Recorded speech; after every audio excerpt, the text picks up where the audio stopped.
Good morning all of you. मैं आज कक्षा 2 के लिए हिंदी 1 में पाठ 7 के बाद पाठ 9 पढ़ाने जा रही हूँ। बच्चों, आप लोगों को पाठ 8 बाद में पढ़ाया जाएगा। पाठ 9 एक कविता है। इस पाठ का नाम है इनसे सीखो।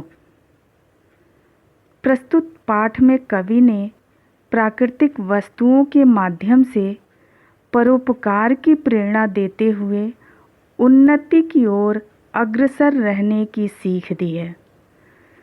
बच्चों, संसार में मौजूद प्रत्येक वस्तु से कुछ न कुछ सीख ली जा सकती है। इस कविता का भाव यही है कि हमें हर वस्तु से कुछ न कुछ सीखना चाहिए। आइए कविता पाठ करें।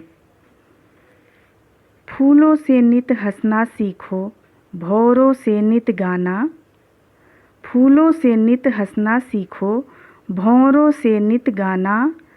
आम की डाली से सीखो, फल पाकर झुक जाना। मुर्गे की बोली से सीखो, जगना और जगाना। चींटी के कामों से सीखो, मेहनत करके खाना। इन पंक्तियों का अर्थ इस प्रकार है।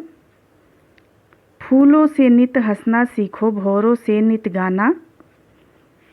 फूलों से हम हमेशा मुस्कुराते रहना, खुश रहना और भौरों से गुनगुनाते रहने की सीख ले सकते हैं। आम की डाली से सीखो, फल पाकर झुक जाना।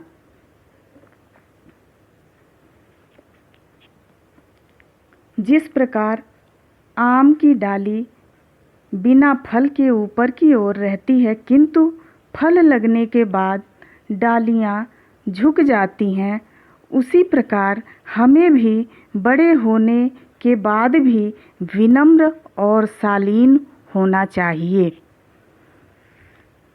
मुर्गे की बोली से सीखो, जगना और जगाना। मुर्गे की बोली से हम जगना और दूसरों को जगाना सीख सकते हैं। इसका अर्थ यह है कि हम स्वयं पहले अच्छा करें और दूसरों को भी अच्छा करने के लिए प्रेरित करें। चींटी के कामों से सीखो, मेहनत करके खाना। चींटी के काम से हमें अर्थात बिना थके हुए परिश्रम करके खाने की सीख लेनी चाहिए। बच्चों, चींटी सबसे परिश्रमी जीव होती है। धुएं से हम सब सीखें ऊंची मंजिल पाना।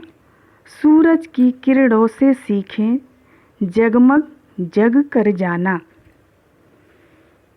धुएं से हम बिना इधर उधर भटके अपनी मंजिल को पाने की सीख लेनी चाहिए। बच्चों, धुआं हमेशा ऊंचाई की ओर ही जाता है। सूरज की किरणों से सीखें जगमग जग कर जाना।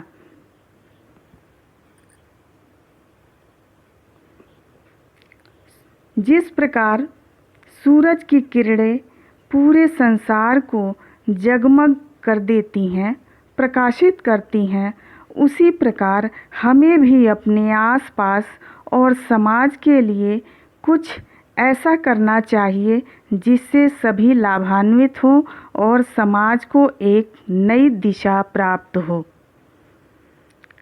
सुई और धागे से सीखो बिछुड़े को गले लगाना। बच्चों, सुई और धागे से दो बिछुड़े अलग हुए लोगों को मिलाना सीख सकते हैं। हमें हमेशा एकता में बांधने की कला सीखनी चाहिए। दिए और बाती से सीखो सबको राह दिखाना।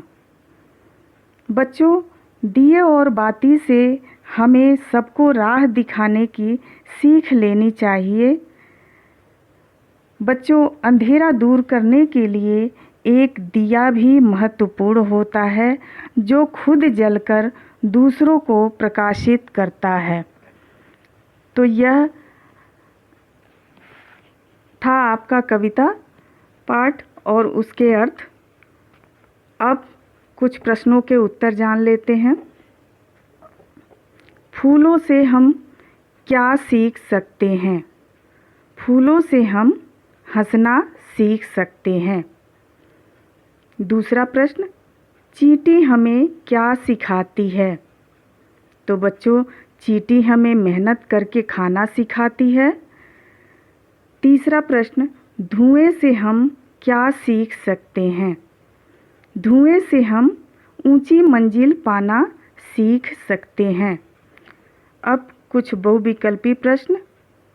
पहला, मेहनत करके खाना हम किससे सीख सकते हैं? 3 ऑप्शन हैं, चींटी से, मुर्गे से या फूलों से। सही उत्तर है चींटी से। दूसरा, ऊंची मंजिल पाना हम किससे सीख सकते हैं? 3 विकल्प, सूरज से, धुएं से या फूलों से। सही उत्तर है धुएं से। सही मिलान करो। पहला फूल, इसको मिलाएंगे हंसना से। दूसरा है मुर्गा, इसको मिलाएंगे जगना और जगाना से। तीसरा है चींटी, इसको मिलाएंगे मेहनत करके खाना से। चौथा है भौंरा, इसको मिलाएंगे गाना से। और पांचवा है सूरज, इसको मिलाएंगे हम जगमग करना।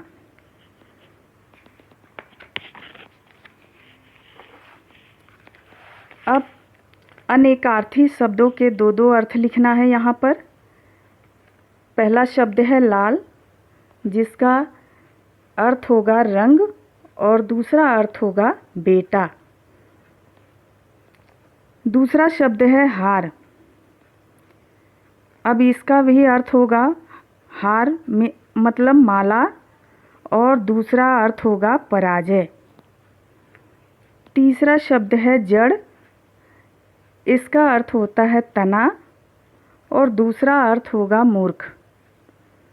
चौथा शब्द है मान, इसका अर्थ होगा मर्यादा, इज्जत और दूसरा अर्थ होगा सहमति, मान जाना।